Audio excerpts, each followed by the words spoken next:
It's the Morning Cruise. Dave, Bill, and Carmen here at the Joy FM. That was Burn the Ships. Luke, we were talking off the air, and I do want to tell the story because the last time I saw you a couple years ago, I was driving you back from the show back to the hotel, and a lot of the stuff with Courtney was fresh. It was just it had just happened, and I know that that's what this song was inspired by. So just share a little bit of that. Yeah. So when my wife was Courtney was pregnant with our second son Phoenix, she was having kind of debilitating nausea, and she went to the doctor and was like, "Hey, I've got another child. I've got a kind of baby wrangle here. Is there anything we can do about the nausea?" And they said, "Yeah, just take some of this medicine, and you should be great." And for about 6 weeks, it was very good and very effective. And after that 6 weeks, though, it kind of wore off and it wasn't doing what it needed to do anymore. And so she went back, and they said, "Well, we'll just increase your dosage, and we'll give you more of the medicine." And I was in Austin, Texas, for a show. And she called me quite frantically and was like, "Hey, I need you to come home." Yeah. And I'd never gotten that phone call prior to that. And I said, "Okay, well, what's going on?" And she said, "Well, I've been taking these pills, and I just can't stop taking them anymore." And so I got on a plane, went home, come in the back door, see Courtney, and I'm like, "You okay?" And she says, "Well, I'm okay right now."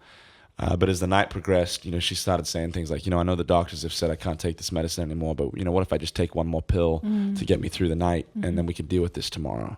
And I could see her hands start to tremble, and I realized at that point, we got a problem. And the next morning we get up and we go to a mental health facility, and we walk into the waiting room, and you're kind of in a strange facility in and of itself, and there's nobody around, and nobody in the waiting room. We were the only people there, and a nurse eventually comes back and says, "Hey, Courtney, will you come on back?" And so we both get up to go together. And, the nurse looked at me and said, "Luke, you don't get to come. You got to stay out here." And there was something about the isolation and the loneliness of that moment that, I don't think I'll ever forget that. Yeah. And she comes back out soon after that. And they said, we recommend an intensive outpatient therapy for about 2 weeks. And so that's what we did drop her off at 9 a.m. in the morning, come pick her up at 2 p.m. And we did that for 2 weeks. Yeah. And she'd shown so much improvement in 2 weeks that they said, you don't need to come back here. You're discharged, and this is the beginning. You need to continue on.